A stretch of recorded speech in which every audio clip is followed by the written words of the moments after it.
Good evening, morning, afternoon, night, whenever you find your way to watch or listen to this. We have a familiar face on the podcast, and straight off of his shift at Staples, this is a working blue collar man. We got Dan, the man, Steenkamer, to talk some FCS topics as he's done before. Dan, how's everything going? Well, I think you described it perfectly. I got back home not too long ago, put in a good day's work at the office, and I'll be back at the fields tomorrow morning. So that's just kind of switching between those two settings, but I like it. It's going well here, and it's August, so I'm outside too. I'm getting fresh air too as we're doing this, so I couldn't be better. Absolutely, man. Glad to have you on again, man. And I mean, you've been putting in work. The way you put it, even on a Sunday, like to go to the fields for Delaware's fall camp, and then going to work, and then just put in that work. It's really admirable, man. It's like Hey, I'm fortunate. I'm fortunate to have the access in the first place, and fortunate to be working. And so, I mean, I'm busy. It's good to be busy. It's good to be active. So I think I'm fortunate. for Yeah. sure. For sure. I mean, as I'm starting to apply for credentials, I mean, just getting the approval is half the battle, or like, honestly, like 80% of the battle. But yeah, I'm excited to have you on, talk some Northeast FCS topics, particularly Patriot League, and also get a little scoop on what you have been looking at in terms of Delaware. So ready to kick this thing off. But in as I often do, I often like wonder, I mean, I have poor focus, at times. So like I was thinking about Colgate Stanford on during the workday. And I thought to myself, I was like, man, writing about Colgate earlier in the spring, and I realized that Andy Kerr coached the East West Shrine game for almost like 2+ decades. He was a head coach of the East team. And for those of you unaware of Andy Kerr, he's the namesake of Colgate Stadium. I mean, obviously the greatest coach of all time, a college football Hall of Famer. His greatest team, it's an excuse to bring this up, the 1932 undefeated, untied, unscored upon, and uninvited team that was uninvited to the Rose Bowl, where Pittsburgh was invited instead of Colgate, and ended up getting blown out. Yeah, so Andy Kerr coached the East West Shrine game, so the connections are there with the East West Shrine game, but the East West Shrine game was played in the Bay Area for almost all of it, for most of its existence, excuse me, until the late 90s, I believe, when it moved to, I think, Houston, when it moved to Houston. But the East West Shrine was played in the Bay Area for a number of years. So for Colgate fans who are old enough to remember the Andy Kerr days, very few left. This is kind of a special sort of homecoming for them. But I thought to myself, maybe this should be a sort of, not really rotating series, but an occasional series. So just Dan, I want to know, I guess, your thoughts on Colgate making the long trek out to Stanford, California. I almost said San Francisco, but the Bay Area. Well, it is a big trip for Colgate. It's going to get them in an entirely new market that they haven't seen for a little while. I guess we don't know the Pac-12's media rights deal as it's being put together for future years, such as the game we're talking about. So not sure how it'll be televised. I know this would typically be maybe a Pac-12 network game. It's this year? Yeah. So it's this year. It's a opening weekend, and it is I think it's a Pac-12 network game, obviously. Pac-12 I know network. we're so used I to was talking looking about, ahead like, to a future year. I thought we were talking about a future year in the series. But when you're looking this at, year. we'll have a Pac-12. So the Pac-12 network is still around. We don't know if it'll be around beyond this season. Pac-12 network is still alive and well. So we'll get them on those households that are in that footprint. But the historical tie is interesting, right? Because I think in reality, it's probably pretty much just coincidental, right? I mean, I would think Colgate was really looking for. It does check a couple boxes. When I say that, I mean, you get a great academic opponent. I mean, Colgate being in the Patriot League and having the reputation it has, even apart from its Patriot League status, is terrific. And you play Stanford, and that's just a game that makes a lot of sense for those two names.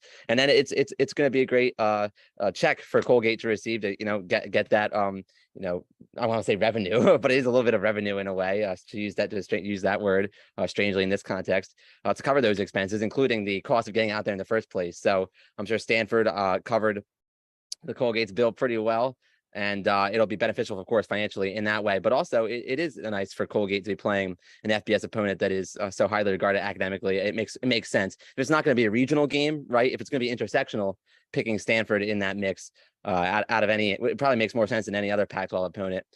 Certainly more sense than like something like a Washington State or an Oregon State. I would think that Colgate, its preference would be to face a school like Stanford that really has that name and recognition. Yeah, absolutely. You hit on the head. I mean, with I guess academic peers, because if you look at, I guess, like, the service academies, that's kind of like a big philosophy that, for a number of years, the academic peer sort of thing, where they play the private schools, or at least the private Power Fives. I guess Army this year plays Wake Forest. I mean, the whole academic peer thing is pretty huge. What's interesting for me is, of course, like the long track. I mean, because Colgate has played Army, frequently. I think they do play Army. I think this year they do play Army. um and it's like it would be so easy for them to play a regional opponent, like they did like Boston College last year, Army, like I said. But it's interesting too that they're making this trek. But do you see, I guess, value in the occasional trip to the Bay Area, whether it's Stanford or even San Jose State? It's another school that's in the Bay Area. I think it would be a stretch to equate the same value with Stanford and San Jose State, just because from Colgate's perspective, it just doesn't make as much sense to have the name Stanford on the schedule and then sub that in for with SJSU. It's just not the same. Once it's used brand again, it really comes down very much to brand name and brand value in a way. So, of course, you'd also be stepping away from the Power Five in the case of San Jose State. Now, it's not to say any San Jose State slander whatsoever. They've been a program. Nick Starkel and those boys. They've got some swagger back more recently. I've been paying attention to them out in the Mountain West, but I think from the perspective of Colgate, it has to make sense. I think if you're going all the way across country, it has to be for an opponent like Stanford. I really do. Now, of course, somebody writes a large enough Power 5 level check, even if they're a G5, if they're writing a big enough check to cover those expenses and get some extra revenue, that's a different discussion maybe. But I think this is the right combination for Colgate this season to be playing at Stanford. I would have way more pause if it were even just another Pac-12 school, just because it clicks. And we were talking off air about Delaware Navy. That's a regional rivalry across divisions, or across subdivisions rather, in Division I, that really clicks and makes sense for both sides. So this Colgate Stanford, in a much different way without the geography, still has the institutional identities are a little more similar. And so, of course, Stanford's size is much different and their climates are much different. But I'm talking just about the institutional priorities and their cultures, they really are a little more, have more resemblance. Yeah, for sure. I mean, that's a good point. I mean, like, it's funny you say that though about like them getting their worthwhile, because I know that San Jose State scheduled a home game against Holy Cross in 2029 or 2020 or 2030, a game that I'm hoping to go to. As that's the ultimate Borja Bowl, because my dad from the Bay Area, in Monterey, and then of course we grew up. I mean, I grew up watching Holy Cross games with my dad, so I mean, it's definitely a Borja Bowl for sure. But but that being said, yeah, I mean that's a good point too. I guess about getting your worthwhile, but it's you know, honestly, I'm all for like coach legacy games. I know San Jose State they're in a couple. They're in the Bill Walsh legacy game, with Stanford. They're in the Dick Tomey legacy game with Hawaii. So it's like I just feel like it's so good, especially with a league like the Patriot League that is so rich in history, to have these sort of like touch points with history. So I mean, I totally encourage Colgate, maybe every few years going to the Bay Area, and heck, let's make a trophy game out of it, because I mean, if Bob Diaco can I create was the gonna civil say, I was about to conflict, mention, you sound like yeah. Bob Diaco right now. Be careful, because I want to age well for you. Okay, so we just don't have no civil conflict here. Don't have a civil conflict. Yeah, no civil conflict. But I mean, I'm all for the Andy Kerr legacy game. And like, heck, why not have the Shrine game, the Shrine Bowl, put their backing on it. So I mean, yeah, that's just something I thought of too. I mean, let's make the Andy Kerr legacy game happen.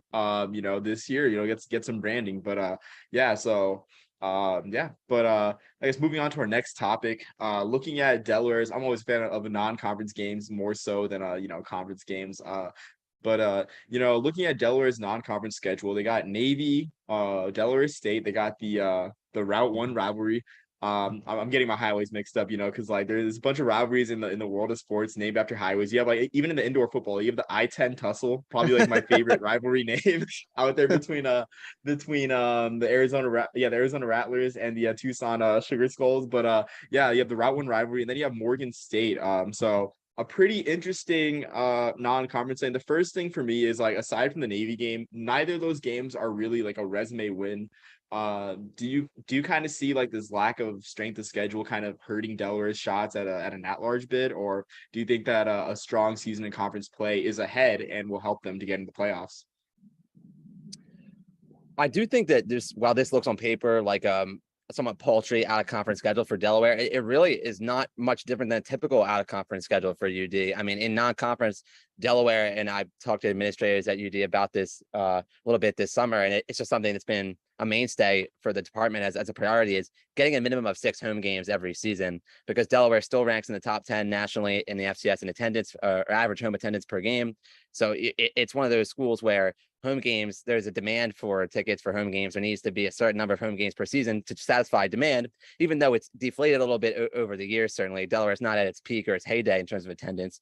It's probably decreased per game by like 7,000 people in my lifetime, just with the ebbs and flows of ticket prices and turmoil about in the, or not within the program, but in terms of the team's success. But that's a different podcast episode. But not to overstate Delaware's demand, but the demand is still there for tickets, right? And so Delaware has made it a point to still have a minimum of 6 home games a season. Now in the FCS, if you're a higher, traditionally higher end program, or a big name program such as Delaware, it's hard to find home and homes still within the FCS against other FCS opponents. Delaware, I've been told, has been among the top offerers of buy games to other FCS schools, and I don't know how far across the country they've called and made phone calls. And I mean, they brought in Dixie State last fall, in fall 2021. I know that was a pretty steep price to get Dixie State all the way across the country. Now Dixie State was really going on tour, was really barnstorming and playing a whole bunch of top line big brand FCS schools as it was making its transition into the subdivision. So that was a little bit of a unique situation, perhaps, where maybe even Dixie State reached out to Delaware in the first place. Now, I don't know if that's the case for certain, but Delaware maybe didn't even necessarily have to pick up the phone for Dixie State. But to put that Utah Tech trail aside, because at the time they were Dixie State, but now they're Utah Tech. To put Utah Tech aside, Delaware has trouble finding schools who are interested in a buy game where there's no return game, there's no home and home. So even with the ante upped, with an offer upped for more money for just a single road trip to Newark, Delaware hasn't always found the most willing partners over time. That's what they've communicated to me in interviews with them. But at the same time, it's demonstrated in terms of there's not a ton of variety in opponents that you see come through in a non-conference. Delaware State is a regular series where there's no money changing hands. From what I know, it's a series that's popular with officials in the state. It kind of brings the state together, brings together an HBCU as well as the predominantly white institution at Delaware. So I think there are a lot of pluses to that from both schools' perspectives. So you have Delaware State plugged in there, and then there's really a wild card in terms of that other home game in this particular season that's filled by Morgan State. In past years, you've seen a Patriot League school such as Lafayette fill that role. So really, there hasn't really been a ton of change. Morgan State will be a new name, and they'll be one of a couple HBCUs aside from Delaware State to come into Delaware Stadium this year, as Hampton is in the CAA and comes to Newark also this coming season. So actually a heavy dose of HBCUs for Delaware fans this season. Those particular HBCUs coming in, whether they be DSU, Morgan, or Hampton, not necessarily the strongest HBCU programs out there at the moment. So it might not be the best representation to these Delaware fans of what HBCU football can be, and certainly is at a number of places. But to answer the point in particular, this is a pretty routine schedule for Delaware in terms of out of conference, and it will hurt their strength of schedule, that's to be sure. Although the difference is in this season, the conference schedule still stacks up to be a pretty good chance at building a resume. I mean, Delaware will have games against Richmond, Monmouth, and Villanova. Elon is in there too, William and Mary. These are all schools that figure to be in the mix for the top half of the CEA standings. And so any wins against any of the above are going to be important for FCS playoff, even seeding, if Delaware can get in that range and really get in the auto bid range of the conference. So, of course, if you're in the auto bid range, you're not even worrying about an at-large, which speaks to your question. But I would say that the out-of-conference schedule does apply pressure to Delaware to get it done in conference, because if you pick up a couple out-of-conference wins, such as against DSU and Morgan, it's really not turning a lot of heads, right? Whereas in the Big Sky and Missouri Valley, some of those schools are playing those crossover games in the Big Sky and Valley Challenge. In that series, that challenge series really affords a lot of chances for ranked wins out of conference. And Delaware really will not have ranked wins out of conference from what we can expect. They do face Morgan in October. So if Morgan just turns heads and it goes on a tear, I could be telling a different story. But from what we expect right now in preseason, that Navy game that we've just touched on a little bit is going to be that big out of conference chance, that non-con game that'll really be a chance to build a resume. But I guess a summary would be, not a lot of variety to Delaware non-conference home games over time lately. Part of that is just Delaware's inability to get away from, or just get deals that get buy games that are not home and homes, and their really reluctance to budge on that to meet that minimum 6 home games per season, regardless of how the calendar looks. So it's a situation where Delaware is used to it. I think they're used to a schedule such as this, but it does apply pressure to get it done in conference. Yeah, I mean, shoot, I wasn't aware that the schedules. Well, I mean, I guess that this is a typical schedule. Like looking in the future too, it's like you look. Of course, you have the Route 1 rivalry long term. Then you have your FBS game, and aside from that, it's like not much schedule, filling from Delaware in the future. Just a quick peek at FB schedules too, and also 200 point with Morgan State and Delaware State. It's like you didn't say which poll. I guess which poll I guess that we're pulling ranked wins from, because I mean Delaware State and Morgan State could very well be ranked in the HBCU in the box to row HBCU Right. poll. But I know that's a totally separate thing. For our folks, that pick the HBCU national title, the Black College Football National Championship. And that's valid. And that's a valid poll. Don't get me wrong. I was just referring to the yeah. stats reform poll that nationally, including HBCUs, but that poll includes HBCUs as well. But yep, certainly depending which ranking you're talking about. Yeah. I mean, it would help Delaware regardless. If Morgan State were ranked in that poll, they would have had to have a winning record, you'd have to say, going into the October game against UD. So I think that'd be a plus for the Hens. For sure. And I mean, with the 16 MEAC, having a win over a conference champion, it could be a boost for sure. Yeah, so I guess also that being said, we hinted a little bit at the Navy game. Something that an upset I feel like a lot of people don't talk about, myself included, is that 2007 Delaware Navy upset where Joe Flacco went into Navy Marine Corps Memorial Stadium and upset the Naval Academy, which this wasn't a bad Navy team. Like that Navy team went to the Poinsettia Bowl. They almost beat Utah, a Utah team that was destined for the Sugar Bowl the next year. I guess do you see this upset? Do you see, I guess, a reoccurrence of upset of Delaware over Navy this year? Because for me, from my perspective, it's like a lot of people, or I wouldn't say a lot of people, some people that I've interacted with on Twitter are high on Navy improving, but like not reaching that sort of bowl plateau. And they point to, especially they point to the offense group, because the last couple of years, Navy's option has just not been what we're used to. And a lot of that starts with the quarterback play. I mean, a lot of people are high on Ty Lavatai in his second year in the system, kind of getting things, because I mean, I'm not sure how many people remember, but Malcolm Perry had a rough first few games as a starter in 2018. Ty Lavatai had a pretty rough season. Sadly, he showed flashes against Army. Yeah. So I guess what do you see? I guess what are the odds you see of Delaware pulling the upset against Navy? It's a good question. It's a good question because it being the season opener for both teams, there's so many unknowns, right? There's a lot of unknowns, and for Delaware, it'll be its first game under Ryan Carty as head coach, and it'll be the first game of live action where Delaware is running its new offense under Coach Carty. It'll be a pass-heavy offense, or at least it's expected to be a pass-heavy one based on Coach Carty's track record at New Hampshire and Sam Houston. And it's going to really be an opposite to what Navy's going to be bringing with the option. But I do favor Navy in the game. I think Navy will have enough to take it over Delaware, in large part because Ty Lavatai he has the confidence of Coach Niumatalolo. Coach Niumatalolo's already instilled him as the starter once again. I had that vote of confidence from Navy Football Media Day. And so I think Navy will have an edge just in terms of the administration of their offense. The option is so hard to defend. It's not an offense that Delaware sees very often at all. I'd have a hard time pinpointing the last time the Fighting Blue Hens saw the option. It would have had to be maybe even, if you want to say, almost as far back as the last time they faced Navy in 2013, might have been the last option appearance, because Delaware's really not playing SoCon schools out of conference. So you're not getting Wofford, or you haven't gotten the Citadel in a bit if you're Delaware. Of course, Georgia Southern moved up to the FBS. So we have not seen Georgia Southern and Delaware collide in quite some time since their 2010 semifinal game in Newark. But I'd have to say it's going to be a situation where Delaware does benefit from having the extra week in preparation, it being the week one. You get a little bit of preseason time in addition to game week in order to really ramp up your defensive prep for the triple option. But that even with that, Delaware's offense will have its first test in a new system going against the depth of a bowl subdivision team, a team that goes so much deeper in terms of full scholarship players. Navy will be rolling in defenders who are on full scholarship, maybe 2 and 3 deeper than Delaware can roll out on offense. The depth will be tested. You wonder if Nolan Henderson will be healthy throughout the game, because at Rutgers last season, Delaware's FBS game there, he aggravated, injuries or a single injury that was bothering him there. And it just, Delaware took a turn for the worse with Henderson banged up coming out of Rutgers. So you wonder if Nolan Henderson, he's certainly a strong kid. His frame is really beefed up since day one when he got to campus, but he has an injury history, and Delaware's offensive line is retooled with a number of transfers coming in for Coach Carty, but you just haven't seen the offensive line go to work in a game yet. And so with question marks in the offensive line, as well as they tie into question marks about Nolan Henderson's ability to stay on the field especially against an FBS defense that is so tough and physically gifted. I just have a hard time, pinpointing Delaware is going to be the pick to win this one for those reasons. But you'd hope it would look to be, if you're a Delaware fan, just a competitive ball game, hang in there, be in the game in the fourth quarter. It's the same formula that every school is using, but especially against a G5 where it really feels gettable. And there's a history here. There's a regional rivalry aspect to this series, and the fact that it hasn't been played in a number of years, I know there's the heavy demand from Delaware fans to get to Annapolis. It should be well attended for both schools.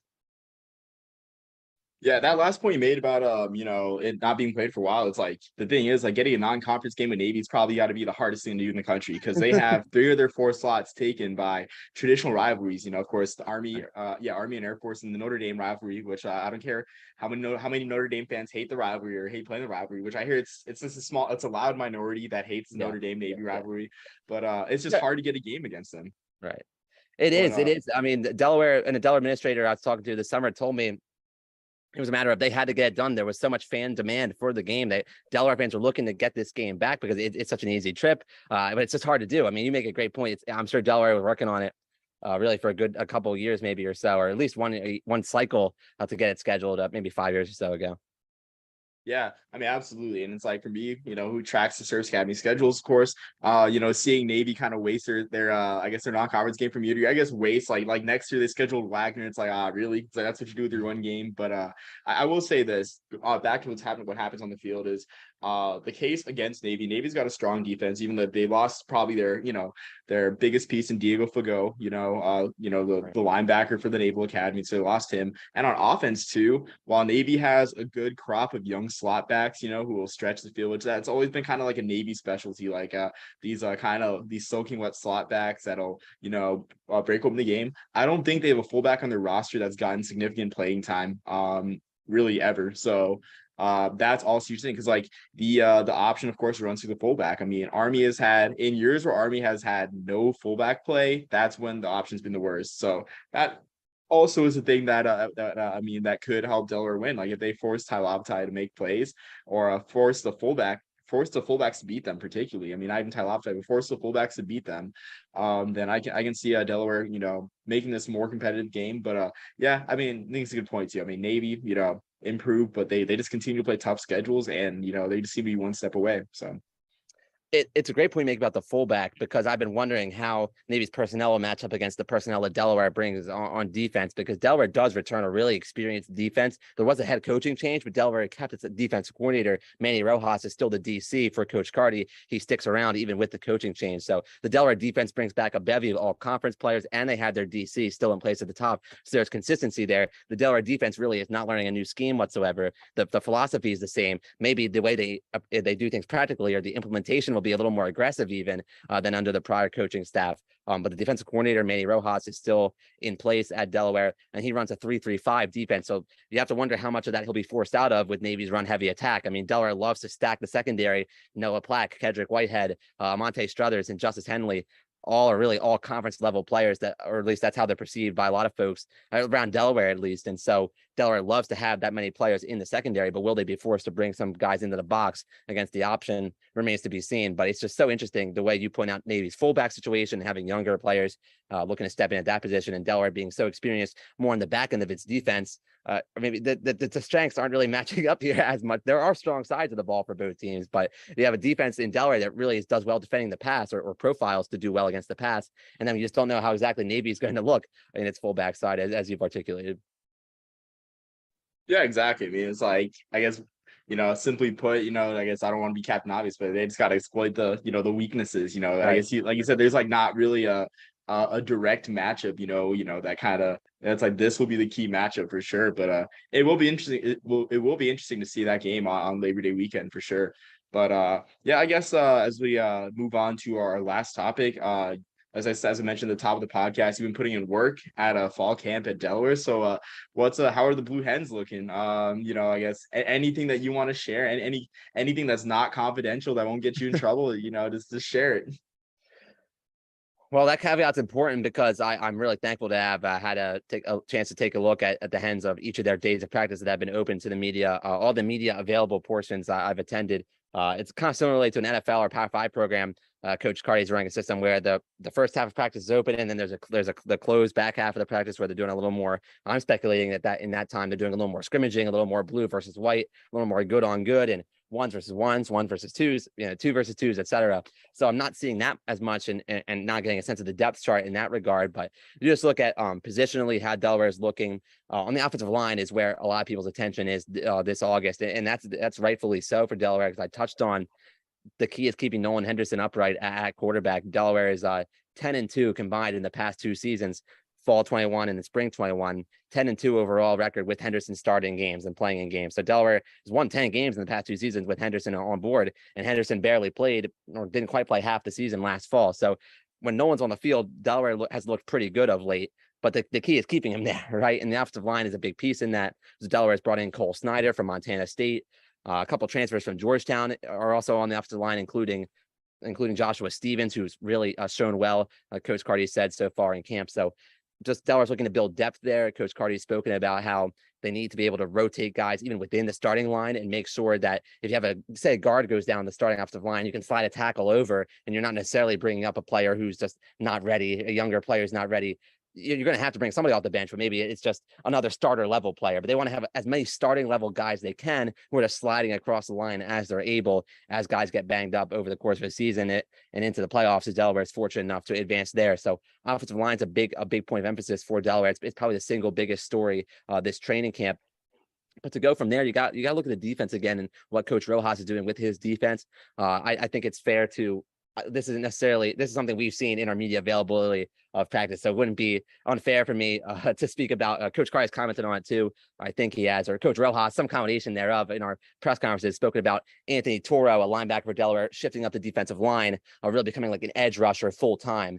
For the foreseeable future, Toro will play defensive line. And if you haven't seen Toro's game, he really profiles well as an edge rusher. He does well putting his hand in the dirt. He really played a nice outside linebacker for Delaware, has had a nose for the ball throughout his career. But I think Delaware will benefit from Toro the Bull, right? His ability to edge rush. What better name for an edge rusher than Toro? So I have to like Anthony Toro there as he makes that transition. But look at the defensive line a little closer. One other training camp's headline that I'll be able to share is Fenton Bros, one of the 2 Bros brothers for Delaware, Fenton Bros. He played defensive line for Delaware last season in the spring ball session with Coach Cardi first on the field. They flipped him over to the offensive side of the ball. So he's now on that offensive line as they're continuing to try to find bodies for that O-line to really be reliable O-line in both rush protection and pass protection. So Fenton Bros have really done well on the offensive line as well, by all accounts. But there are still concerns overall about that entire line. How's it going to gel? Is everybody going to be able to stay on the field? Is there going to be that cohesion? How's the line going to adapt to this new playbook over time? Because there's going to be a lot of passing. There's going to be a lot of time to pass protect, and it's going to be more than this line has been asked to do in the past in terms of pass protection. So I'd say those are huge storylines, just some positional changes, keeping track of players' health, but really it centers on the offensive line. We kind of went in a big circle, right, in my answer to your question, but it goes in a circle and it goes back to the O-line because that's been a spot that has hampered Delaware in recent years. And it's unfortunate because you say that and it always sounds like, oh, when you talk about the O-line, it's negative, right? If we're not talking about the offensive line, they're not getting their shine, they're just doing their job, right? But for folks who have watched Delaware, folks who cover Delaware, really, it's apparent that the ceiling for Delaware is going to be decided by the offensive line. And of course, you can't exclude the defense and special teams. That's going to be important too. I mean, Delaware is trying to replace Ryan Coe at kicker, who transferred to Cincinnati. So Cincinnati's about to be a Power 5 school. So Coe is a big leg going off to that level of football, and he's earned that. But so Delaware has some question marks in the specialists as well. Who's going to be handling the punting and place kicking? There's a bit of a competition ongoing in both of those areas, but really, you want to touch on those things, but it truly does center back to that O-line because it's going to decide how far Delaware can go. Well, I mean, shoot. I mean, at least you didn't give the basic answer. It's like, oh, this quarterback's looking strong. He's coming into his own and everything. So, I mean, that's the most comprehensive Delaware preview I've heard from anyone. I'm excited to see what the Blue Hens can do because anytime, with the friends I've met on these platforms, it's I kind of root for their teams as well. So, I mean, the Blue Hens will be in my heart, but except for the round 1 rivalry, because I mean, right. I want Delaware State to get at least 1 win in that series because it's good for the series. Parity. It is. It would be healthy. It would be healthy because there is some fan apathy in some ways. To speak to Newark, there's just some wondering about it, what makes this series really justifiable from a competitive on-field standpoint. So if you have an upset along the way, that would change a lot of people's perceptions, at least in my parts here. Yeah, for sure. And I mean, Delaware State had the best defense. Excuse me, I was talking to Dwayne from the Yard Yep. HBCU a couple days ago. But yeah, like he told me they have the best defense in the MAC last year. They're returning a bunch of starters on Rod Milstead's team. They have the type of, I guess, that sort of upset profile where they run the ball very well. They're returning Bertrand or Thomas Bertrand Houdon, who from watching a healthy dose of Delaware State football during the spring pandemic season because I had nothing better to do. Noticed that he was a good workhorse, good counter for the passing game. It's year 3 of Jared Lewis's starting tenure at quarterback. So a lot to like there for that upset pick. And there for me, they were picked 4th in the MEAC, but they're my sleeper pick for the Celebration Bowl. So I guess that's a long way to say. I guess I'm rooting for Delaware, except for in the Route 1 rivalry. I mean, at least until Delaware State gets a win. But yeah, really appreciate the preview and the work you're putting in for the Blue Hens, man. Well, thank you so much for having me back. It's great to be back with you. I know our summer schedules are so hectic, and we got it in, and I'm so glad we did. It's been fun. And once again, we went from Stanford to Colgate to Newark to Navy. So really, I don't think there's anything. What better, right? So it's been fun. Exactly. As usual. And I know you wanted to plug your Patriot League preview. So I'll let you plug that, but as a one final thing. Oh, great. Yeah. Thank you for reminding me. I really should. I guess should have been at the top of my mind here. But yeah, folks, anybody who might be interested, herosports.com, 2022 Patriot League football preview out now. It follows along with the template of our other conference previews. I went through the Patriot League's all conference returning players for each school. Everybody who returned all conference players, listed them there, including whether they were first or second team. So you get to get a little bit of a sense of all the names coming back. Holy Cross has 16 returning all conference players, Omar. So I know you're going to like the sound of that. That sounds pretty good. That's more than double what Fordham returned, unless you count Ryan Greenhagen. So I should name drop him because Ryan Greenhagen is the best tackler in Division I. So I have to drop his name as well. So Holy Cross was really good there. I won't give too much though give it too much away anyway about this preview. It's all on herosports.com. And when you're on herosports.com, you also found our FCS Central preseason page, all the conferences in one place as the previews continue to come out. So we encourage you to go take a look at that. Sam and I really appreciate it. So thanks, Omar, for giving me that pedestal for a moment anyway. Yeah, for sure. I mean, I enjoy reading Hero Sports and stuff. And I gotta say, of course, you say Greenhagen's the best tackle, but he hasn't been getting the Senior Bowl love that Jacob Dobbs has been getting. Yeah. So I mean, I will say that as a caveat. But even if you don't find your way to watch to read Dan's Patriot League preview, I have 3 words for you for the Patriot League season to look forward to: Sluka versus Demorat. That's all you got to know. That's all you got to know. I thought you were going to say Ram Crusader Cup, but I guess that means the same thing, right? That too. Yeah. I guess so. Yeah, that too. Ram Crusader Cup as well. This year it's at Fitton Field. So it's great. It's at home because I was super nervous for last year's Ram Crusader Cup. I mean, it's at Coffee Field. This is for all the marbles, and Holy Cross came out victorious. Yeah, there's so much to like about Fordham versus Holy Cross. I mean, it really could very easily decide the auto bid, and that's just going to be so much fun for there to be a trophy game and the auto bid on the line, possibly. Yeah, for sure. And don't sleep on Colgate, because Colgate, they're in a situation where, like, if they would have beat Holy Cross in the inaugural EBW Classic, then they would have been the ones taking the title. But so don't sleep on Colgate. It's just a small conference. There's just so much parity in the conference that's small, like the Patriot League, and small like the MEAC. So I'm excited as always for Patriot League ball in the fall. I'm right there with you. Let's get it. Let's do it. Let's ride. Yeah, let's get it. But Dan, thank you again for coming on. I'm glad we were able to line this up. As always, it certainly won't be the last time you're on the podcast. I'm sure we'll find something to talk about during the fall season. We'll line things up when things are less busy, for sure. I guess less busy for me. I mean, for you, I mean, the grind's not going to stop. But yeah, so I'm excited for the next time already. Yep. Let's Patriot League country. Let's ride. I had to get the Russell Wilson in there. I just thought of the last segment. I had to. Patriot League country. Let's ride. All right. Until next time, everyone. Let's ride, and peace, love, and soul.